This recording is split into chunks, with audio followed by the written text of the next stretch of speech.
Morning Brew Daily Show. I am Neal Fryman. And I'm Toby Howell. And Neal, it is March, which means it is March Madness time, which also means it's bracket time.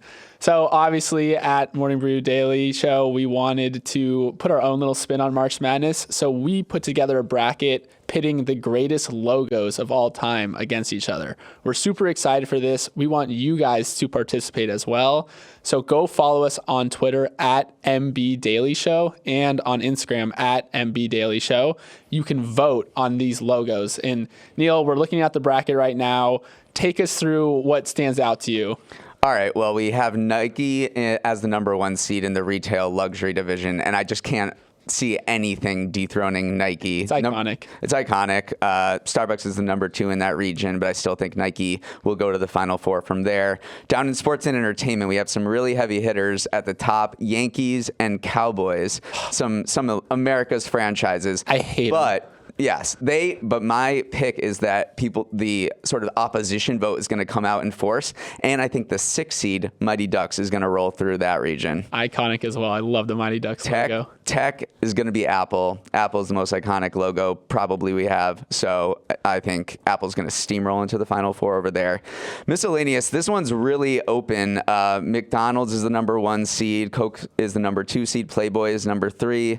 We got FedEx and UPS in there as well. My pick here is I think Coca-Cola is going to go in from name recognition alone. Yeah, it's a great bracket. Again, you guys can participate in this. There will be hosting voting after the show today. You just log on to Twitter, log on to Instagram. We'll put the matchups up, and you guys just click the vote on who you think is going to win. So we'll be kind of updating it throughout March Madness as well. It's going to be good. I saw some social media user already commented on our post saying that there are no great logos. There are only great brands. Oh, interesting. So basically people are going to vote for their brands, but we'll see what happens. We do have actually some news to talk about besides this. We're going to talk about the heat is turning up even more on TikTok from the U.S. government. Ryan Reynolds is just a total business god, and we'll talk about why that is. And we'll do an actual March Madness preview and talk about some of the storylines to pay attention to from the actual basketball. But first, so Toby, I thought we were going to be able to enjoy watching college basketball today, not have to look at the news that much. But we're going to have to keep at least one eye on the global banking system because it is just in a bad place right now, so fragile. And here's the latest, is that shares of Credit Suisse are jumping this morning after a total day of chaos yesterday. So what happened yesterday? Shares plunged to a record low when Credit Suisse's top shareholder, the Saudi National Bank, said it wouldn't provide any more financial support. And that sparked this global banking sell-off. And then last night, there was all this nail-biting from investors throughout the day. What's going to happen to Credit Suisse? It tapped the Swiss National Bank for $53.7 billion as of this emergency lifeline to strengthen its liquidity. So basically, that move has calmed fears a little bit, but we don't want to draw any big conclusions. No one has really any confidence in the banking sector right now. So Toby, I was wondering if you could just maybe walk us through what happened at Credit Suisse. Is this at all related to what happened over the failure of Silicon Valley Bank? Yeah, it's definitely not as related as people are making out to be. Obviously, when you have two banking crises on the heels of each other, people want to know, like, did one cause the other? Honestly, Credit Suisse has been a long and slow train wreck over the past multiple years. So it kind of, if we want to go back all the way to early 2021, Credit Suisse had a bunch of money in this lending company called Greensill. That failed. It costed Credit Suisse $10 billion. Then Archegos, which was this huge family office run by Bill Hwang, and they had a margin call on that. They lost almost $6 billion for that. There was a cocaine and cash laundering case in the summer. And then more recently, it's seen 5 straight quarters of losses, over $100 billion in customer outflows, and a ton of executive turnover. So clearly, this was not just something that, in reaction to SVB, this has been a long, slow kind of demise for this once great bank. So I would say that it's pretty unconnected. The only thing that is similar between the two is that they also had these long-term bonds on their balance sheet that kind of got undercutted by these rates hikes. So that two things are similar between the SVB and Credit Suisse. But yeah, overall, Credit Suisse has many, many more problems than SVB ever had. So if you were picking a bracket, who would you choose to help you pick it, Jim Cramer or Credit Suisse? I mean, inverse Cramer never fails. Whatever Jim Cramer says, do the opposite. So I don't know. Credit Suisse's track record has it up there with Jim Cramer. Right. So then what happens when Jim Cramer recommends Credit Suisse as a buy? The world just implodes. Yeah. Yeah, this is definitely just sort of a symptom of a larger crisis for banks. Larry Fink, who is this major finance leader, is the CEO of BlackRock, wrote his annual letter yesterday, and everyone reads this thing. And he warned of a slow-rolling crisis for banks, and it's exactly what you talked about. They're getting hammered by higher interest rates right now. They bought all of these low-yielding bonds when rates were near zero. And Europe, actually, in Europe, they bought negative-yielding bonds because regulators forced them to do that. So in Europe, there was even negative interest rates. And now that they're jacking, the Fed and other central banks have jacked up interest rates, these banks are facing major unrealized losses. So I think that's what's spooking the global banking sector.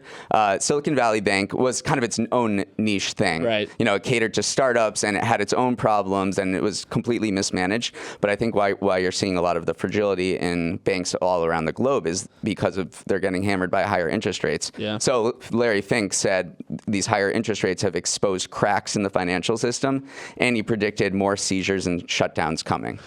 It's scary. If Larry says it, though, people are going to listen. So yeah, definitely a scary time in banking. A ton of instability. But yeah, we'll obviously be monitoring this story for weeks and months to come. Speaking of stories that kind of felt like they've been on our radar for a long time, the fate of TikTok is once again in the news. So yesterday, the Biden administration made an official threat to ban TikTok unless its Chinese owner's ByteDance sells the app. This is a major, major escalation from the White House, who has previously kind of hedged its bets on TikTok. But it's clear that they think that it's a threat to Americans' data. It's too big to ignore at this point. Mm-hmm. So, Neal, I remember writing about this story throughout the entire Trump era as well, when people were kind of rolling their eyes at banning TikTok. But now here we are 2 or 3 years later, still talking about it. What do you make of it? My first initial take was this was deja vu all over again, because the Trump administration a few years ago in 2020 sought to force ByteDance to divest its stake in TikTok, and this is kind of similar to what the U.S. is doing now. So it just feels like the environment and the sort of public opinion around TikTok has shifted a little bit. You have bipartisan senators introducing a bill that would empower the U.S. government to ban TikTok. So it feels like there's a little more of a groundswell of support, and it felt a little bit like when Trump was doing it, it was super politicized. Right. And so what a big aspect that we haven't talked about is TikTok actually did commit to spend $1.5 billion to it was actually called Project Texas, which is hilarious, basically to enact a stronger firewall between TikTok employees and its Beijing parent company. And that got rejected by CFIUS, Yeah, I remember talking about that, which is the Committee on Foreign Investment in the U.S. So they're behind all of this, and they basically review mergers and acquisitions from international companies that want to take over American companies. And they were very active during the Trump administration, blocking a lot of deals of Chinese companies wanting to buy American companies. Mm-hmm. It's crazy that I cannot believe we're still talking about it. Just to kind of bookend the news, this morning, actually, the United Kingdom announced plans to ban the use of TikTok on government devices. If that sounds like deja vu, it's because the EU already did it and the US is in the process of doing it. But since Brexit, UK has to do its own way. So they are also banning TikTok on government devices. Final thing, we just had this crazy crisis around a balloon that we had to shoot out of the sky, and then now we have TikTok on 100 million Americans' little phones every single day. I know. So it seems like they're treating this with about the same level of concern as the balloon. Yeah, there's literally 100 million Chinese spy balloons on all our devices. Shoot them down. Shoot them down. All right. So I mentioned we talked about Ryan Reynolds earlier in the show, and this is the part where we're going to talk about Ryan Reynolds. It's T-Mobile is buying the budget cell service provider Mint Mobile for $1.35 billion.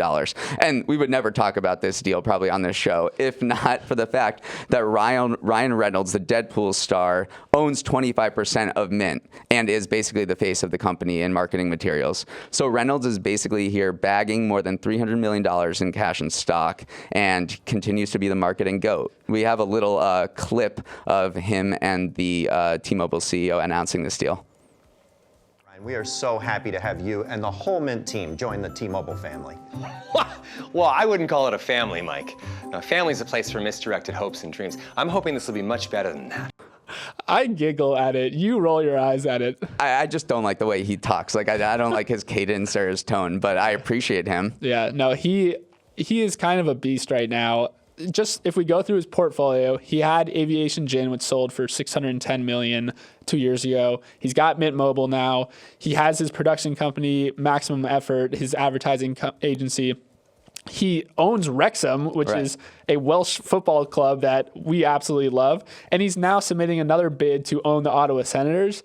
He's taking over the world right now. I didn't know that about the Ottawa Senators. Yeah, he's part a noted Canadian Ryan Reynolds. Noted Canadian Ryan Reynolds for all our Canadian listeners. But yeah, he is kind of the modern day how you parlay celebrity into business dominance, and he's doing well with it. Right. We should talk about Wrexham just because that's a really interesting story. So Wrexham is this Welsh football club, very not prominent, not good at all. But he and It's Always Sunny in Philadelphia star Rob McElhenney, did I pronounce that right? McElhenney bought this club, and then they basically just turned it into content. Yeah. So there's this I think there's this Hulu documentary that follows them as they bought the club and are trying to drum up support. And now Wrexham is coming to the United States next summer to play against Chelsea and Manchester United.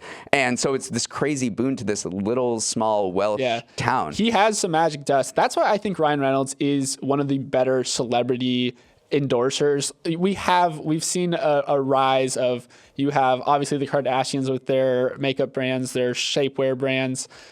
You have like Kendall Jenner with her tequila, The Rock with tequila, obviously George Clooney with tequila. But I think Ryan Reynolds adds a special sauce because he clearly loves advertising and loves making these videos. So he seems like a value add celebrity in terms of, while the other ones are obviously value add as well. I think I would want Ryan Reynolds coming on my brand because he'll put in the work. Well, absolutely, but you have to pay him. Yeah. Yeah, this sent me down a big rabbit hole for celebrity side hustle entrepreneurships kind of things. Yeah, you mentioned George Clooney sold Casamigos tequila for $1 billion. There was Kylie Jenner sold 51% of her cosmetics brand to Coty for $600 million.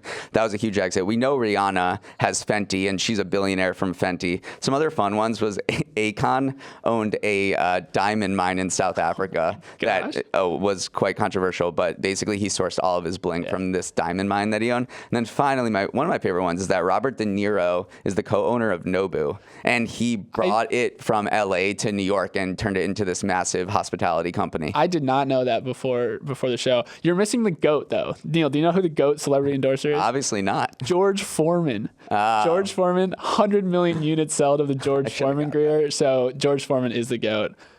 Ba-na-na-na-na-na-na-na. I've always wanted to do that. That's Your bass. That signals. Yeah, you're the tenor. I'm the bass. It signals March Madness is here. We talked about our bracket at the beginning of the show, but I want to talk about the real bracket. March Madness is here. It's time to laugh and cheer and maybe even drink some beer. That was my also other intro that I had. Not good. Not great. You can, I see you're cringing at me right now. But basically, March Madness is this huge event every March. There's a couple of business angles we can choose from, but I actually want to start out by providing some context on how big March Madness is for the NCAA. Basically, the men's basketball tournament funds the entire NCAA's existence. One thing that I didn't know is that NCAA does not control the college football playoff nor the FBS bowl games, which would be a boon for them. So it really does all come down to how does March Madness do. It 85% of the 1.1 billion that the NCAA made in 2021 came from March Madness. So this is literally their Super Bowl, which is ironic because it's basketball. But yeah, huge for the NCAA and basically powers the entire collegiate athletic scene that we see today. I don't know what was the more cringy thing you just said. I have a bunch of cheat There's a codes. lot. It is interesting to see how important it is to the NCAA. It's also really big for sports books, obviously. I was looking up some gambling stats, and whenever you have a major sporting event, a lot of people are going to gamble. I didn't know that more adults, American adults, are expected to gamble on March Madness than the Super Bowl. About 18 million more. Yeah. I just figure the Super Bowl is only one day versus March Madness spread out over multiple weeks. So it just provides more games. But yeah, it's obviously a huge betting thing. It's also huge for the athletic programs of the school. So 60% of revenue from March Madness gets allotted back to the schools. But it's also a kind of a dog eat dog world where the teams that go further in the tournament earn credits. And they also earn credits for their entire, like the Big East, the conferences they play in. So it is so high stakes where one game could mean the difference between building a new arena or building a new athletic facility. It's really lots on the line during March. Yep. And finally, I want to talk about the TV angle. Basically, all of these ads have sold out for both the men's and women's tournaments. So this is clearly going to be a big draw for them. One of our favorite things about TV and March Madness comes from our friend Kendall Baker, who writes the Axios Sports newsletter, and he calls it True TV Awareness Month.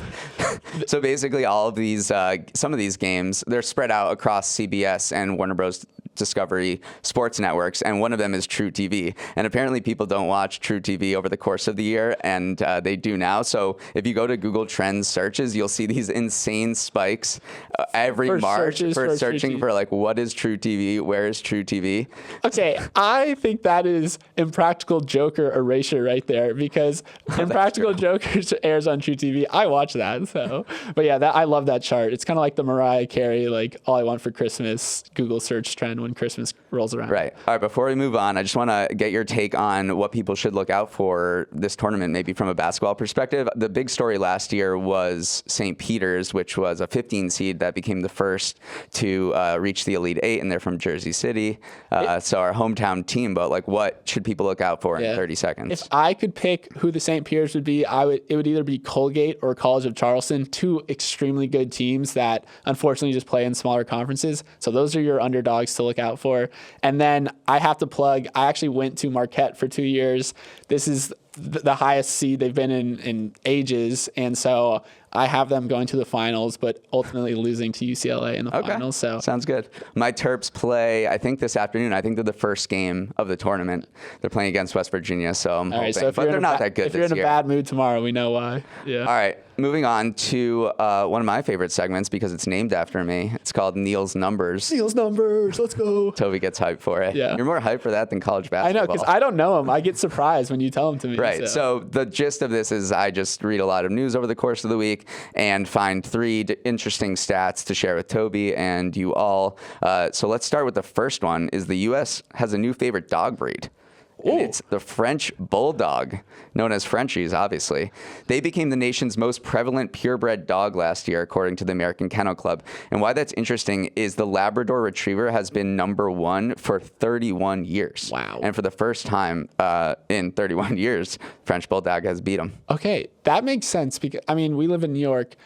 Frenchies are everywhere. Yeah. They're pretty expensive too, right? Super expensive. Yeah. They're the target of thefts a lot. Remember Lady Gaga's dog walker got shot? That was over 2 French Bulldogs. Holy moly. Wow. The caviar of the dog world. Are you a dog? I'm not a dog guy. Like I have to admit this, but I'm kind of dog asexual because I don't know what a cute dog is versus an ugly dog. People are like, oh, he's so cute. Oh, he's so ugly. It's personal preference, I Neal. literally can't tell. It's like I'm colorblind. I have no clue whether a dog is cute or not. I didn't grow up with them. I love dogs, and I think they do love me.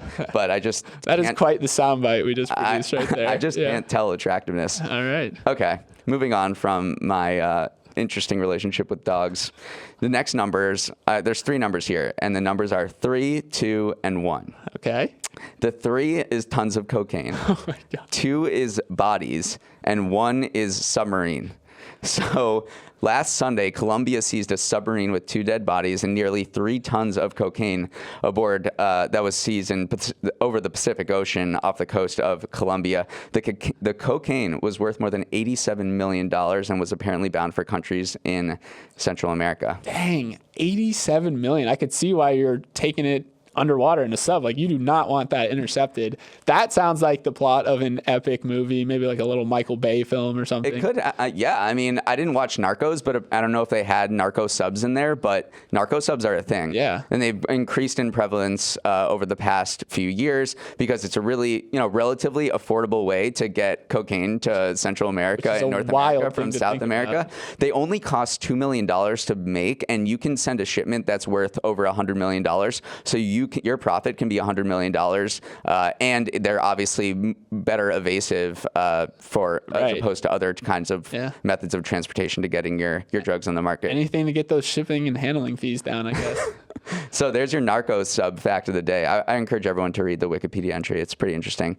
And then our final Neal's numbers is about pay transparency. So if you remember recently, California and New York recently enacted pay transparency laws to make employers put up salary ranges for open positions. We have some new data on how many employees are actually doing that across the country. So this is just not even in those states, but across the U.S. Salary ranges appear on 44% of all posts on Indeed, and that's up from 18% 3 years ago. So this push for salary transparency and posting salary ranges has made a significant difference. Yeah. Well, I know there's some memes out there, though. Sometimes these salary ranges are like $0 to $1 million. So some of them are little, like, they're not truly in the spirit of salary ranges. I was also thinking, like, what's the salary range for a podcast? A podcast host. I might jump on Indeed and check out what the typical range is done here. That before negotiating your contract. Exactly. So, all right, Neal, those were delightful as always. I always get my mind blown by them. So thank you for bringing those to the show today. To kind of finish our show, we're heading to space. New spacesuit just dropped. It's really exciting, actually. Axiom Space is teaming up with NASA to provide the new threads for this new era of moon exploration. We're kind of looking at these pictures now. These things are pretty slick. Like the Nike dry fit of spacesuits. Right. They're not your mother's spacesuit from the 20th century. Some of the things that stand out is, one, it's a lot less bulky than kind of the marshmallow moon suits we've all come to see over the last kind of few decades of lunar research. And it's also, these are going to be worn for NASA's Artemis program, which is kind of seeking to return astronauts to the moon on the Artemis missions kind of later in the decade. So we're going to see these in action relatively soon. Yeah, I think we're aiming to get there at 2025. A couple of things are interesting about this story to me. The first one is the colors. So we're looking at these spacesuits now, and they're black and orange, but they're actually going to be white in actual space. And I was like, why are they white? So apparently it's because when you're out in space, it reflects the sunlight instead of absorbs it. Yeah. And that's important. And obviously, if you wear a black spacesuit in space, then no one's going to see you. Right. You probably need some visual recognition. But then there's also these orange spacesuits that people wear, the astronauts wear when they launch and when they re-enter the atmosphere. And that's because orange is very visible against a wide range of backgrounds, particularly the sea. Oh, so it's when they rescue them. Okay. Yeah. Or hopefully rescue them. Yeah, that's exactly why. No, the color is interesting. Yeah, because space, you're really exposed. Like, there's a lot of solar rays that can get you. So they don't want black, which would like absorb them. So they want white that reflects them. It makes sense. Once you hear these things, you're like, they're really thinking about everything. You just got to Google a little bit, and they make sense. I knew there was a reason. But yeah, it looks like we're going to the moon in 2025. One of the weirdest facts about this is that this mission was supposed to happen in 24, but it was delayed specifically because of these spacesuits. Oh, I mean, there were major cost overruns and delays, and then eventually NASA went. You kind of got to get them right. So yeah, it makes sense. So it was like the one reason that we didn't go to the moon in 2024 or weren't planning on it was because they just couldn't make the suits. And it is the first spacesuit that's designed for a woman as well. And there's going to be a woman who walks on the lunar surface for the first time in 2025. That's exciting. Fun spacesuit news. All right, Toby, that's our show. You're leaving me? Yeah, tomorrow I will be out. someone will be filling in my place, a capable Kelsey from Morning Brew. She's awesome. You guys are going to be in great hands. But yeah, I'll be back bright and early on Monday. All right, well, have fun without us. Remember to write us. We definitely reply at Morning Brew Daily at morningbrew.com. We read all your feedback. We read all your hate mail, whatever you want to send us. We'll read it. And we have to give a shout out to our amazing cast and crew. Not our cast. I saw a Broadway show last night, so I'm in that freaking mindset. The producer our producer and editor is Emily Milliron. Our technical director is Justin Orlando. Supervising producer is Bryce Beloff. Our audio guru is Kelsey Jones. Hair and makeup took off to watch March Madness, and we can't blame them at all. Devin Emery is our chief content officer. Our show is a production of Morning Brew. Great show today, Neal. Let's run it back tomorrow.